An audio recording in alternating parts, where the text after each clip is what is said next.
Commander Zethkar of the Vorthak Dominion stood before the holographic display, his four eyes scanning the tactical readout with growing unease. The blue-skinned alien's mandibles clicked nervously as he studied the star charts, specifically focusing on a small yellow star in what the younger races called the Orion Arm. "Sir," his navigation officer called out, her voice trembling slightly, "the human vessel is requesting permission to dock. They claim to be on a diplomatic mission." Zethkar's blood ran cold. Humans. The very word sent shivers through the spines of every firstborn species in the galaxy.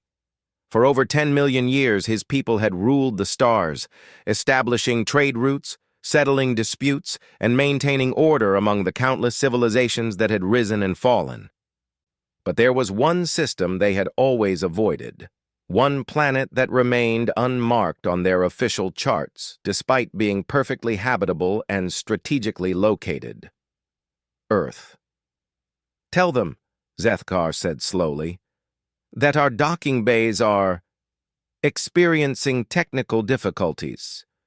Suggest they try the Kalari station 3 systems over." The navigation officer's tentacles writhed with confusion. "But sir, our bays are functioning perfectly, and the Kalari will just send them back here. This is the only major hub in this sector." Zethkar closed his eyes, feeling the weight of ancient fears pressing down upon him. How could he explain to his young crew what the elders had whispered in the dark corners of their civilization for millennia? How could he tell them that the Firstborn, the proud rulers of the galaxy, were terrified of a species that had only recently discovered faster-than-light travel? "Override the docking request," he commanded, "and send a priority message to the Council of Firstborn. Tell them the humans are spreading." Across the galaxy, similar scenes played out on hundreds of space stations and orbital platforms. The Krillian Trade Confederation suddenly found urgent business elsewhere when human merchants appeared. The ancient Siphon Empire, masters of technology for 8 million years, developed mysterious communication failures whenever human diplomats tried to establish contact. Even the Neutral Galactic Transit Authority began experiencing an unprecedented number of routing errors that somehow always directed human ships away from Firstborn space. Dr. Sarah Chen, humanity's first xenobiological ambassador, sat in the cramped cockpit of the research vessel Pioneer's Dream, reviewing her notes for what felt like the 100th time. Her mission was simple in concept, but proving impossible in execution. Establish formal first contact with the galaxy's elder races and secure humanity's place in the cosmic community. Another rejection, her pilot, Captain Mike Rodriguez, announced as he turned away from the communications console. "That's the 15th station that's claimed technical difficulties in the past month. Either the Firstborn have the worst maintenance crews in the galaxy, or they're actively avoiding us." Sarah rubbed her temples, feeling the familiar tension headache building. "It doesn't make sense, Mike. Our preliminary scans show they're clearly advanced enough for diplomatic contact. Hell, some of these civilizations predate human history by millions of years. Why won't they talk to us?" "Maybe we smell funny to them," Mike suggested with forced humor, though his expression remained serious. "Or maybe they're just not ready for our particular brand of chaos." Sarah laughed despite herself, but the sound was hollow in the small cabin. "That's just it, though. According to our long-range observations, they've been welcoming dozens of other species into their community. The Zephyrians were granted trade status just last year, and they've barely figured out nuclear fusion. Meanwhile, we've got quantum drives, advanced AI, and terraforming technology that rivals anything we've observed, and we can't even get a hello back." As if summoned by their conversation, the communications array chimed with an incoming message. Both humans leaned forward eagerly, hoping for a breakthrough. Instead, they found themselves staring at the image of a reptilian being, with golden scales and 6 arms, speaking in perfectly translated galactic standard. Greetings, humans of the vessel Pioneer's Dream. I am Trade Minister Salk of the Hegemony of Independent Worlds. We have been monitoring your attempts to contact the Firstborn species, and we believe it is time someone explained why you have been unsuccessful. Sarah and Mike exchanged glances. The Hegemony was a loose confederation of mid-tier civilizations, species that had achieved interstellar flight within the last few 100,000 years, but weren't considered part of the galaxy's ancient ruling class. We're listening, Sarah replied, activating the ship's recording systems. Minister Salk's expression was difficult to read, but there was something that might have been sympathy in his large amber eyes. The Firstborn do not fear you because you are weak humans. They fear you because you are strong and, more importantly, because you are not alone on your world. Not alone? Mike interrupted. What do you mean? Humans are the only sentient species on Earth. Salk's head tilted in what might have been the equivalent of a shake. That is where you are wrong, Captain Rodriguez. The Firstborn have been watching your world for over 60,000 years, since your species first began showing signs of true intelligence. What they discovered there has kept them away ever since. Sarah felt her heart racing. What did they discover?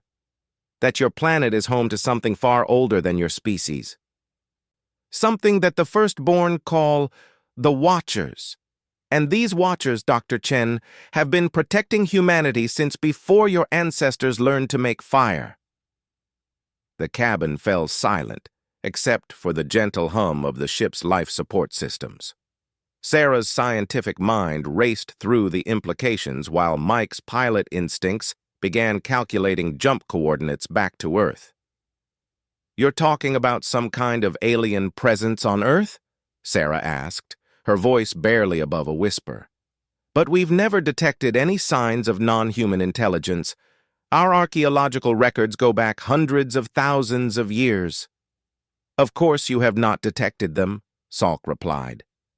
They do not wish to be detected. But their influence is everywhere, Dr. Chen. Every time humanity has faced extinction-level events, the Watchers have intervened. The asteroid that should have ended your species 74,000 years ago? Mysteriously deflected at the last moment. The supervolcanic eruption that nearly wiped out your ancestors? The ash clouds were somehow dispersed far more quickly than natural patterns would suggest. The plague that swept across your continents in the 14th century? It ended precisely when your population reached the minimum viable threshold for genetic diversity. Mike's hands were gripping the armrests of his chair. That's impossible. Those are all natural events with natural explanations. Natural explanations that the Firstborn do not believe for a moment, Salk continued. They have run probability analyses on your species' survival rate. By all statistical models, humanity should have gone extinct at least 7 times in the past 100,000 years. Instead, you have not only survived, but thrived. Sarah's mind was reeling. But why would these Watchers protect us? What's their interest in humanity? Salk's expression grew more serious, if that were possible. That, Dr. Chen, is the question that terrifies the Firstborn. They do not know the Watchers' agenda. What they do know is that any species capable of hiding from Firstborn sensors for millions of years while simultaneously manipulating planetary events across such vast timescales possesses technology far beyond anything in the galaxy. So the Firstborn think that if they mess with humanity, Mike began, they risk awakening something that could reshape the galaxy, Salk finished.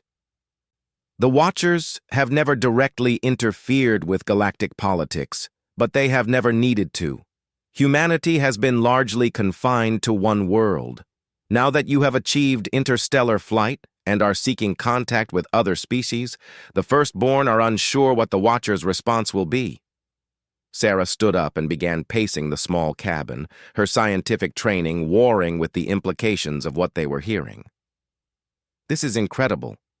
If what you're saying is true, it would revolutionize our understanding of human history, of our place in the universe. There is more, Salk said, his voice dropping lower. The Firstborn have detected energy signatures around your solar system.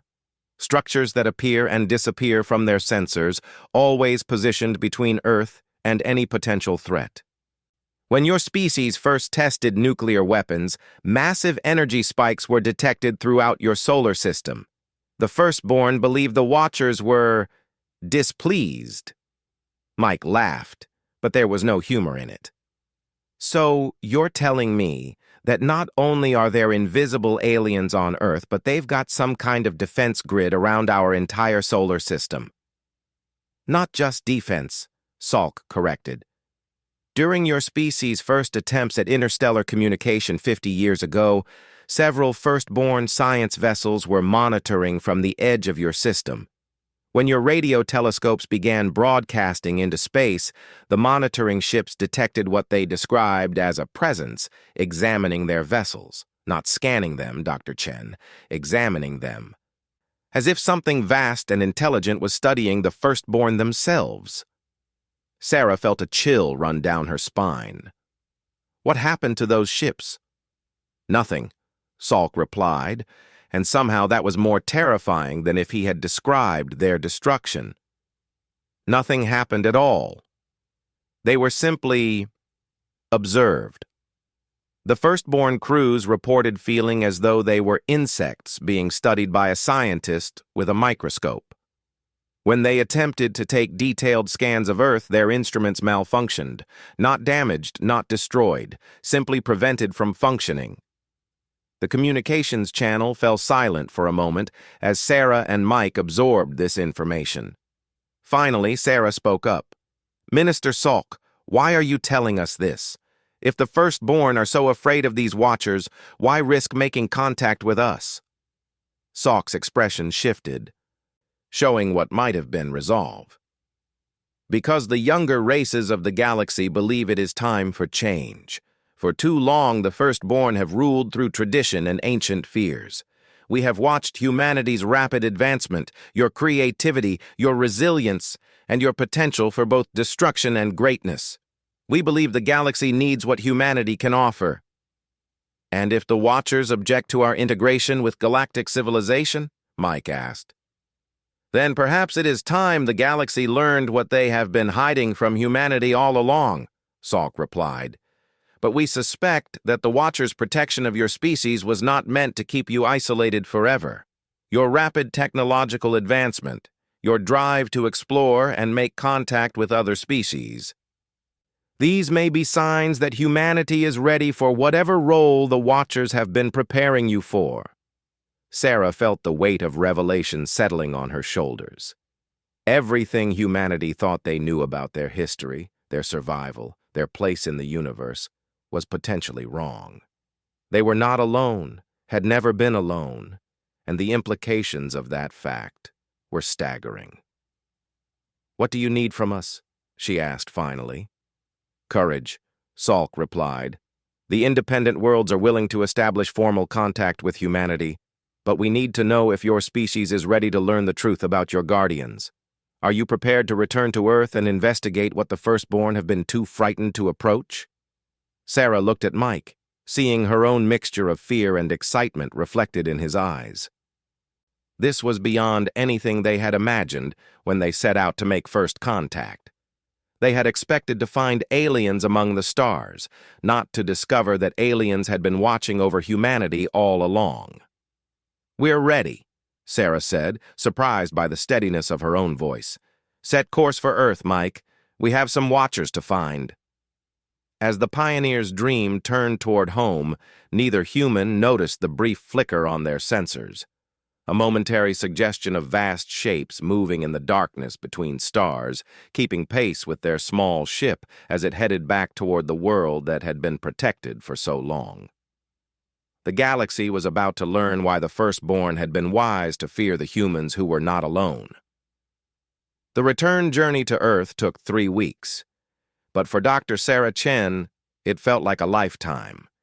Every sensor reading, Every navigation update, every routine system check carried new weight now that she knew they were potentially being watched by beings that had hidden from galactic civilization for millions of years. "Anything unusual on the scanners?" she asked Mike, for what felt like the 100th time that day. Captain Rodriguez glanced at the displays and shook his head. "Same as always. Background radiation, cosmic dust, the occasional asteroid. If we've got invisible guardians out there, they're doing a hell of a job staying invisible." Sarah nodded, but she couldn't shake the feeling that something had changed during their journey. The stars seemed different somehow, though she couldn't put her finger on exactly how. It was like the sensation of being watched, but magnified across the vastness of space. Their ship dropped out of hyperspace at the edge of the Sol system, and immediately their communications array lit up with incoming transmissions from Earth. News of their diplomatic mission had spread, and apparently their early return had not gone unnoticed. "Pioneer's Dream, this is Houston Control," came the familiar voice of Director James Walsh, head of the Human Interstellar Contact Initiative. "We weren't expecting you back for another 2 months. Please report your status." Sarah took a deep breath before responding. "How do you explain to your species that they've been under alien protection for millennia?" "Houston Control, this is Dr. Chen. We need to speak with the full contact committee immediately. We have significant findings to report." "Understood. Pioneer's Dream. You're cleared for priority approach to Luna Station. The committee will be assembled by the time you arrive." As they approached Earth, Sarah found herself studying her home world with new eyes. The blue marble hanging in space looked exactly as it always had, but knowing what she now knew, she began to notice things that had never seemed significant before. The unusual aurora patterns that occasionally appeared far from the poles. The way certain astronomical observations sometimes produced anomalous readings that were dismissed as equipment errors. The fact that despite decades of increasingly sophisticated scanning technology, they had never definitively explained the source of certain electromagnetic signatures in the upper atmosphere. Luna Station was humanity's first major off-world construction project, a sprawling complex of research facilities, shipyards, and administrative centers built into the moon's surface and orbiting around it. As their ship docked, Sarah could see through the observation windows that Earth looked deceptively peaceful and normal from this distance. The contact committee was waiting for them in the station's main briefing room. Director Walsh was there, along with representatives from every major Earth government, the heads of various scientific institutions, and military leaders from the United Earth Defense Forces. The room's walls displayed star charts and alien contact protocols that now seemed almost quaint, given what Sarah and Mike had learned. "Dr. Chen, Captain Rodriguez," Director Walsh began as they took their seats. "Your preliminary reports mentioned contact with non-firstborn species and important discoveries about Earth's history. The committee is eager to hear your full briefing." Sarah stood, feeling the weight of dozens of expectant gazes. "Director, committee members, what I'm about to tell you will fundamentally change how humanity understands its place in the galaxy and its own history." She began with their failed attempts to contact the firstborn species, the pattern of avoidance they had encountered, and finally their meeting with Trade Minister Salk. As she spoke, she could see expressions shifting from skepticism to concern to outright disbelief. General Patricia Morrison, head of the Earth Defense Forces, was the first to speak when Sarah finished. "Dr. Chen, you're asking us to believe that Earth has been under alien protection for thousands of years, and that these Watchers have been manipulating historical events?" "I'm telling you what we were told by a representative of the independent worlds, General. And given the pattern of firstborn avoidance we documented, it explains a lot about why our first contact efforts have been unsuccessful." Dr. Elena Vasquez, the committee's xenobiology expert, leaned forward. "If such beings existed on Earth, surely we would have detected some evidence by now. Our archaeological record is extensive, our satellite coverage is comprehensive, and our sensor technology is highly advanced. Mike spoke up for the first time since entering the briefing room. With respect, Dr. Vasquez, Minister Salk specifically mentioned that these watchers don't want to be detected. If they have technology advanced enough to deflect asteroids and influence weather patterns without leaving traces, hiding from our sensors might be trivial for them. Director Walsh called for order as murmurs broke out around the table. Let's approach this systematically.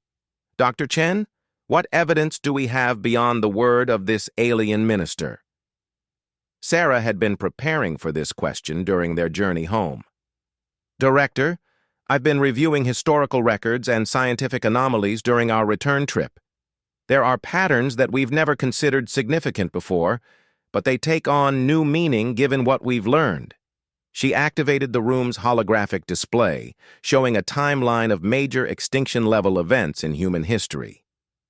Look at these survival events that Minister Salk mentioned.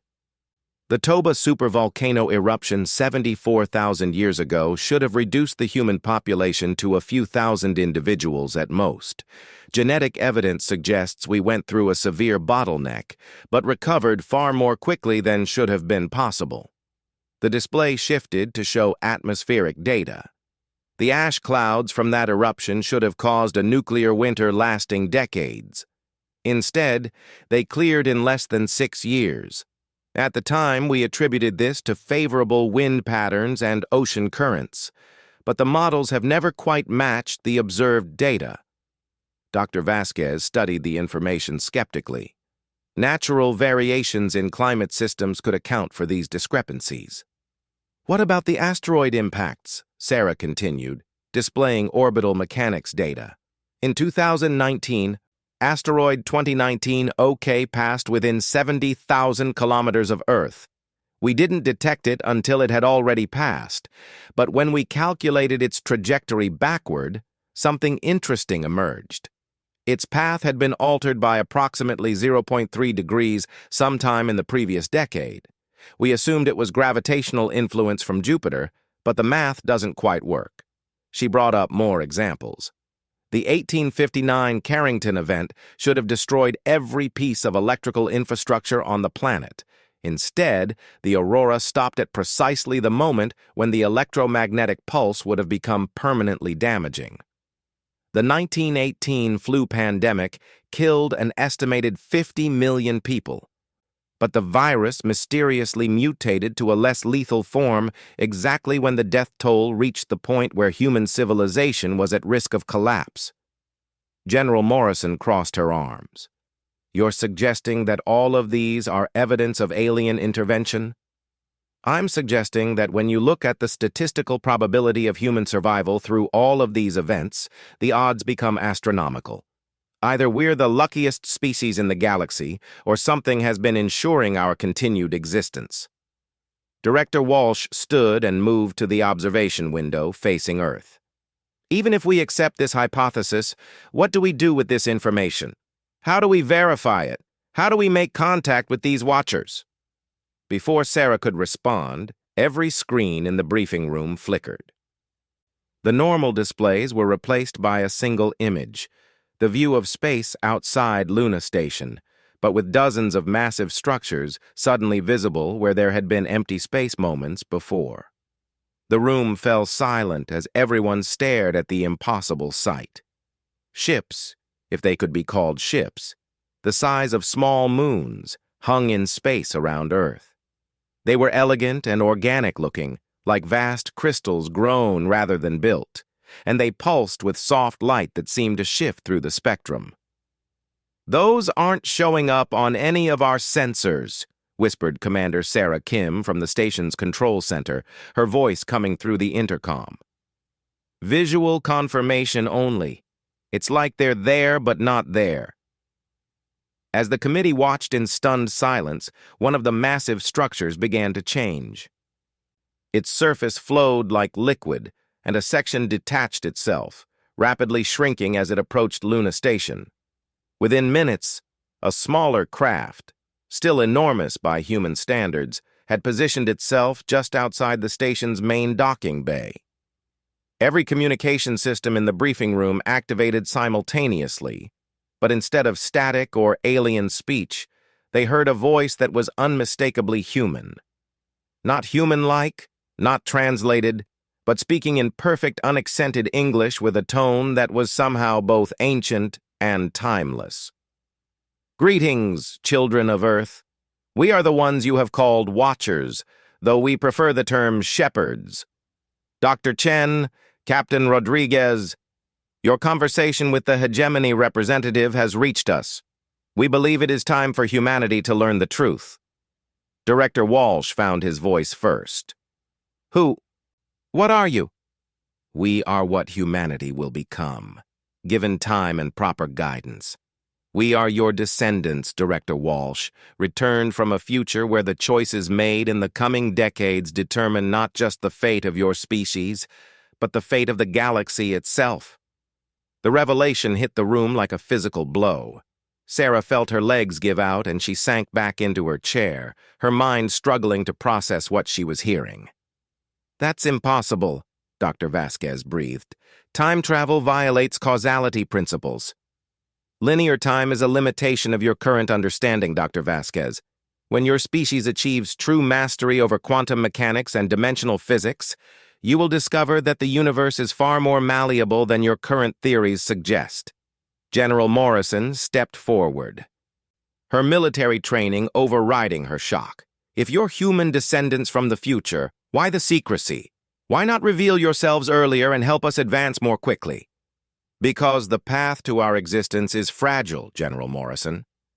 Every species that achieves interstellar civilization faces the same crucial decisions.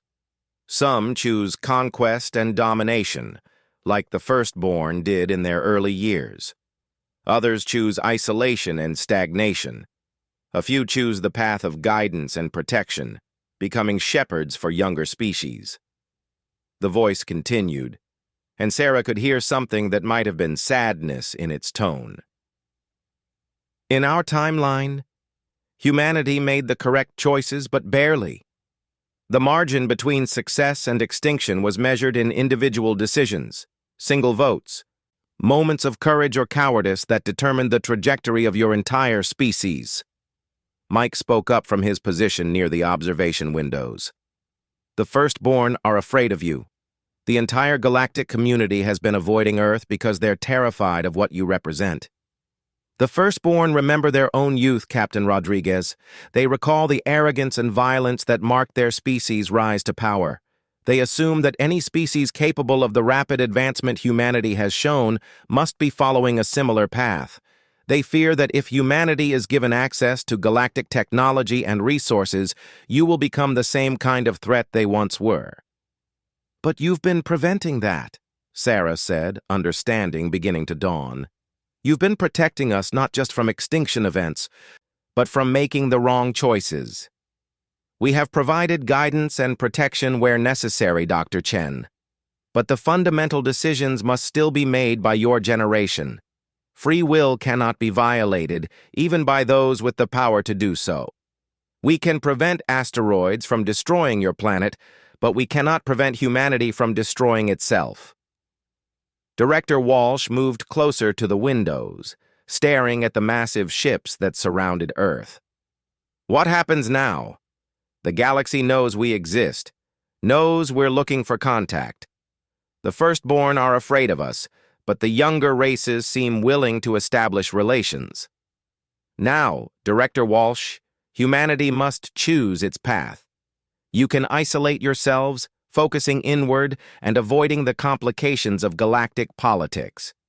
You can join the existing power structures, accepting a subordinate role to the Firstborn and following their established patterns. Or you can forge a new path, one that has never been tried by any species in galactic history." The massive shape outside the station pulsed with brighter light, and suddenly the view expanded. The committee found themselves looking not just at Earth's orbital space, but at a holographic display showing the entire galaxy. Thousands of civilizations were represented by points of light, connected by trade routes and alliance networks that formed a complex web across the spiral arms. The galaxy is old, humans of Earth. The same patterns have been repeated for millions of years. Young species arise, develop interstellar travel, join the galactic community in subordinate roles, eventually gain enough power to challenge the established order, and the cycle begins again. It has created a stable but stagnant civilization where true progress has been impossible for epochs. The display zoomed in on specific regions, showing areas where the web of connections was sparse or missing entirely. But there is another way. Instead of joining the existing hierarchy, humanity can become something new. Not conquerors like the ancient Firstborn, not subordinates like the current younger races, but true shepherds, species that use their power to guide and protect others, fostering growth rather than dominance. General Morrison studied the display intently. "You're talking about creating a completely new form of galactic civilization." "We are talking about fulfilling humanity's potential, General Morrison. Your species has unique qualities that make this possible. Your rapid adaptation to change, your tendency toward cooperation despite individual differences, your ability to find creative solutions to impossible problems. These traits, properly developed, could revolutionize galactic civilization." Sarah felt a surge of both excitement and terror. "But the risk is enormous," the voice acknowledged. "If humanity chooses this path and fails, the consequences will affect not just your species, but potentially every sentient being in the galaxy. The Firstborn's fears are not entirely unfounded. The power required to reshape galactic civilization could easily be turned to destructive purposes." The briefing room fell silent as the full weight of the choice before them became clear. Humanity stood at a crossroads that would determine not just their own future, but the future of an entire galaxy spanning billions of years and countless species. Director Walsh spoke slowly, carefully. "What exactly are you asking us to decide? Whether humanity is ready to learn the technologies and knowledge that we have protected for you. Whether your species is mature enough to wield the power necessary to become shepherds rather than conquerors. And whether you have the wisdom to guide other species toward the same choice when their time comes." The massive ships around Earth pulsed in unison, and the committee realized they were witnessing something that would be recorded in history as the moment everything changed for humanity. The choice they made in this room would echo through time itself, determining whether their descendants became the beings of light and wisdom they had just met, or whether timeline itself would have to be rewritten. "How long do we have to decide?" Sarah asked. "The galaxy will not wait for your decision, Dr. Chen. Events are already in motion. The Firstborn are mobilizing their fleets, not to attack Earth, but to contain what they see as a growing threat. The independent worlds are looking to humanity for leadership in challenging the established order. And somewhere in the darkness between stars, ancient powers are awakening that will test whatever choice you make." The display shifted again, showing the movement of vast fleets across multiple sectors of the galaxy. "You have perhaps a year before the current balance becomes unstable. After that, the choice will be made for you by circumstances beyond your control." As the shepherd's ship began to withdraw from Luna Station, the voice spoke one final time. "Remember, children of Earth, we are what you can become, but only if you choose wisely. The path to our existence begins with the decision you make now. Choose well, for the sake of all who will come after." The massive ships faded from view as suddenly as they had appeared, leaving the committee staring at apparently empty space. But Sarah noticed that the stars themselves seemed different now, as if the universe had shifted in some fundamental way that her instruments couldn't detect, but her instincts recognized. Humanity was no longer alone, and more importantly, they were no longer powerless. The question now was what they would do with the knowledge that their choices would determine the fate of the galaxy itself. 6 months had passed since the revelation at Luna Station, and the galaxy was transforming in ways no one could have predicted. Dr. Sarah Chen stood in the command center of the newly constructed orbital facility called Haven Station, watching real-time galactic communication feeds that would have been impossible just a year ago. The technology the Shepherds had shared was beyond anything humanity had imagined. Instantaneous communication across galactic distances, energy manipulation systems that could move asteroids with precision, and manufacturing techniques that could create materials at the molecular level. But perhaps most importantly, they had been given access to the Galactic Consciousness Network, a quantum-entangled communication system that connected every major civilization in the galaxy. Another 3 systems have declared independence from the Vorthak Dominion, reported Commander Lisa Park, the station's communication officer. The Altarian Republic, the Centauri Coalition, and the New Kepler Federation, they're all requesting membership in what they're calling the Shepherd Alliance. Sarah nodded, but her expression remained troubled. The rapid changes were exactly what the Shepherds had warned them about. Humanity's emergence as a galactic power had triggered a cascade of political upheaval that was reshaping the entire galaxy. Dozens of younger civilizations were breaking free from Firstborn control, inspired by humanity's message of cooperation and mutual advancement rather than hierarchical dominance. "What's the status of the Firstborn response?" she asked. "Admiral Reyes reports that Firstborn fleets are massing in 7 different sectors," Commander Park replied, consulting her displays.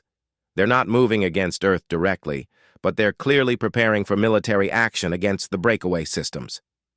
The main display shifted to show Admiral Elena Reyes aboard the flagship of Earth's new Shepherd fleet. The ships were unlike anything humanity had ever built before, incorporating Shepherd technology with human engineering principles. They were designed not for conquest, but for protection and assistance, equipped with advanced defensive systems and sophisticated support capabilities. "Dr. Chen," Admiral Reyes began, her image flickering slightly due to the vast distances involved in real-time galactic communication. "The Firstborn have sent an ultimatum. They demand that Earth cease all contact with what they call insurgent systems and submit to formal incorporation into their existing governmental structure. They're giving us 72 hours to respond." Sarah felt the familiar weight of impossible decisions settling on her shoulders. In the months since becoming humanity's chief xenopolitical advisor, she had helped guide her species through the most dramatic period in their history. But every choice seemed to bring new complications and greater risks. "Have they made any direct threats?" she asked. "Nothing explicit, but their fleet movements suggest they're preparing for what they call stability operations in multiple sectors. Intelligence suggests they're planning to demonstrate their military superiority by conquering several of the newly independent systems, then offering Earth a choice between submission or facing the same fate." The irony was not lost on Sarah. Humanity had achieved everything they had dreamed of when they first ventured into space. Contact with advanced alien civilizations, access to incredible technologies, and recognition as a major galactic power. But instead of bringing peace and prosperity, their emergence had triggered the largest galactic conflict in millions of years. "Dr. Chen," called out Dr. James Wright from the xenobiology station, "we're receiving a priority transmission from the independent worlds. Minister Salk wants to speak with you directly."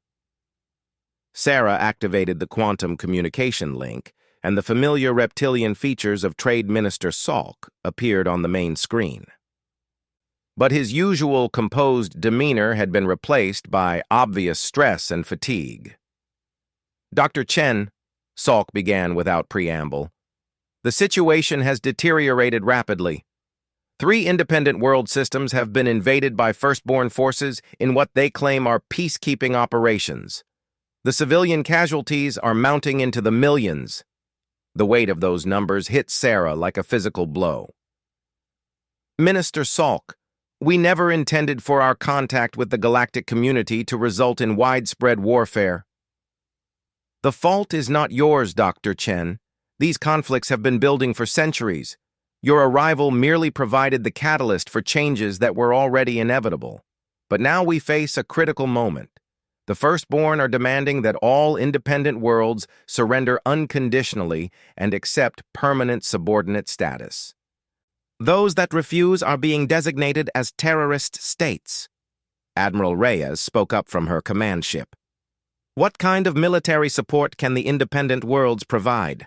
Our intelligence suggests that the Firstborn have significantly superior firepower. Salk's expression grew grim. In conventional terms, you are correct. The Firstborn have spent millions of years perfecting their military technology. However, the Shepherds have shared certain defensive technologies with us through your people that may level the playing field. The question is whether humanity is willing to take the final step. Sarah knew what he was referring to. The Shepherds had made it clear that they possessed weapons technology that could defend against Firstborn fleets, but using it would represent a point of no return. Once humanity demonstrated the ability to match or exceed Firstborn military power, there would be no going back to peaceful coexistence. "What exactly are you asking of us?" Sarah said, though she already suspected the answer. "The Shepherds have provided you with the location of 3 ancient facilities hidden in different parts of the galaxy. These contain what they call the architect technology, the same systems they use to manipulate asteroids and weather patterns to protect Earth. If activated and networked together, they could provide protection for every independent world simultaneously." Commander Park looked up from her station with alarm. "Dr. Chen, long-range sensors are detecting massive energy signatures in the Alpha Centauri system. It looks like a Firstborn invasion fleet." Sarah's blood ran cold. Alpha Centauri was home to humanity's first successful interstellar colony, with over 50,000 human settlers. The Firstborn had just escalated the conflict to include direct attacks on human territory. "Admiral Reyes," Sarah called out, "what's your fleet status?" "We have 12 ships in the Alpha Centauri sector, but they're not equipped for combat with a full Firstborn invasion force. Dr. Chen, I need authorization to activate the Shepherd defensive systems." The moment of ultimate decision had arrived. Sarah realized that she was being asked to make a choice that would determine not just the fate of Alpha Centauri, but the future course of galactic civilization. If she authorized the use of Shepherd technology, humanity would be declaring their intention to challenge the Firstborn directly. If she refused, 50,000 humans would likely die, and the message would be clear that Earth could be intimidated into submission. "Dr. Chen," came a familiar voice that seemed to speak directly into her mind rather than through the communication systems. The Shepherds were making contact again. "The choice before you is the same one that has faced every species that has ever achieved true power in the galaxy. You can preserve what exists, even at the cost of injustice and stagnation, or you can risk everything to create something better." In her mind, Sarah could suddenly see the galaxy as the Shepherds saw it. Millions of civilizations locked in an ancient cycle of dominance and submission that had prevented true progress for eons. The Firstborn, once young and dynamic themselves, had become the very thing they had once rebelled against. And now humanity stood where the Firstborn had stood millions of years ago, with the power to either perpetuate the cycle or break it entirely. "If we activate this technology," Sarah asked, "what are the risks?" "The immediate risk is galactic war on a scale that has never been seen.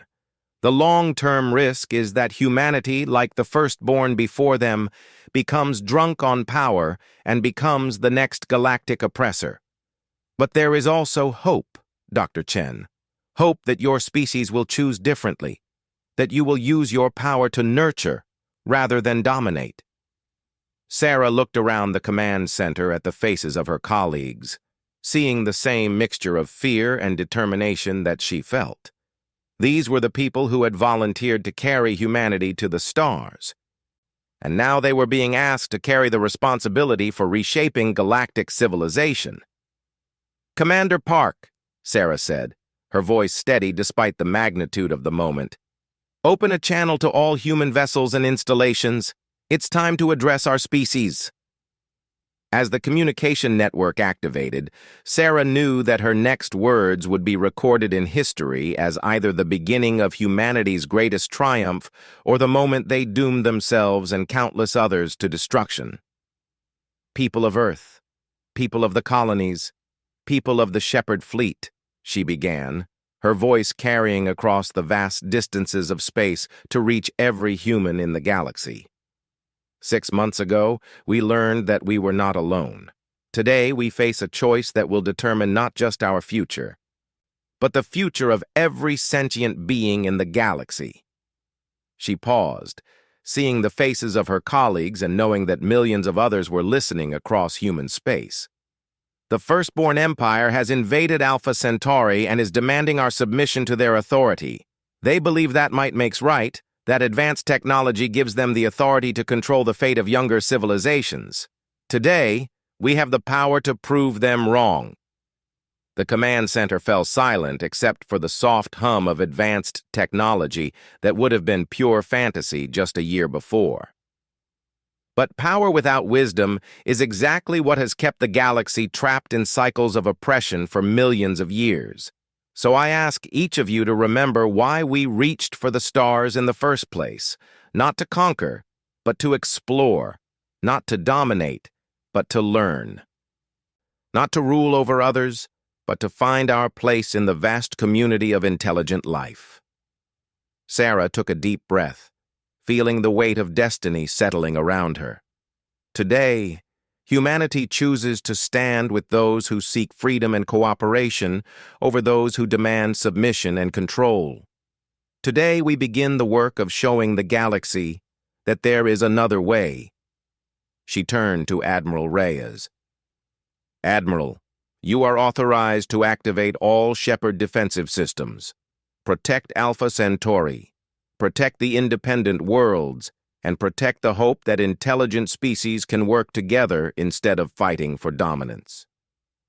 Across the galaxy, ancient systems that had slumbered for eons began to awaken. Around Alpha Centauri, space itself seemed to shimmer as defensive fields activated. Similar phenomenon appeared around dozens of independent world systems, as technology beyond current understanding created barriers that could stop Firstborn weapons. The invasion fleet attacking Alpha Centauri found their weapons suddenly ineffective, their energy blasts dissipating harmlessly against shields that operated on principles their science could not explain. As they tried to understand what was happening, human ships appeared around them, not attacking but broadcasting a simple message. "This is Admiral Elena Reyes of the Human Shepherd Fleet. You are invading the sovereign territory of an independent system under the protection of the Galactic Shepherds Alliance. Your weapons have been neutralized, but you have not been harmed. You have 1 hour to withdraw beyond the system's outer boundary, after which you will be escorted out by our vessels." Similar confrontations were playing out across the galaxy as Firstborn fleets found themselves suddenly powerless against technology they could not understand or overcome. But instead of being destroyed, they were simply stopped, their weapons neutralized, but their ships and crews left unharmed. In the command centers of the Firstborn Empire, ancient beings who had ruled the galaxy for millions of years stared at tactical displays that showed their military supremacy evaporating in real time. Their fleets were not being destroyed, but they were being rendered irrelevant by a species they had dismissed as primitive newcomers. Commander Zethkar, the same Vorthak officer who had first refused to meet with human diplomats, found himself commanding one of the fleets that had been neutralized around the Kepler system. His tactical officer turned to him with confusion and fear evident in her voice. "Sir, our weapons systems are completely non-functional, but our life support, navigation, and communication systems are operating normally. It's as if something is selectively disabling only our ability to cause harm." Zethkar stared at his displays, understanding finally dawning. The humans were not trying to conquer the galaxy. They were not even trying to destroy the Firstborn fleets. They were demonstrating something far more terrifying to those accustomed to power through violence, the ability to render violence itself obsolete. Back on Haven Station, Sarah watched the real-time reports coming in from across the galaxy. The immediate crisis was being resolved without massive loss of life, but she knew this was only the beginning. The Firstborn would not simply accept the loss of their military supremacy. Other powers in the galaxy would react in unpredictable ways to the sudden shift in the balance of power, and humanity itself would have to prove that they could wield unprecedented power without becoming the very thing they had opposed. "Dr. Chen," Minister Salk called out from the communication station, "the Independent Worlds Council has voted unanimously to establish the Galactic Shepherds Alliance with Earth as the founding member. They're requesting formal protocols for membership and asking when we can begin sharing Shepherd technologies with their populations." Sarah nodded, but her expression remained thoughtful. The easy part was over. Stopping the immediate conflict had been accomplished through the activation of defensive systems. The hard part would be building a new form of galactic civilization that could maintain peace and prosperity without falling into the same patterns of dominance that had trapped the galaxy for eons. "Commander Park, please establish a priority link to the Shepherd network. I need to speak with our future selves about the next phase of this transition."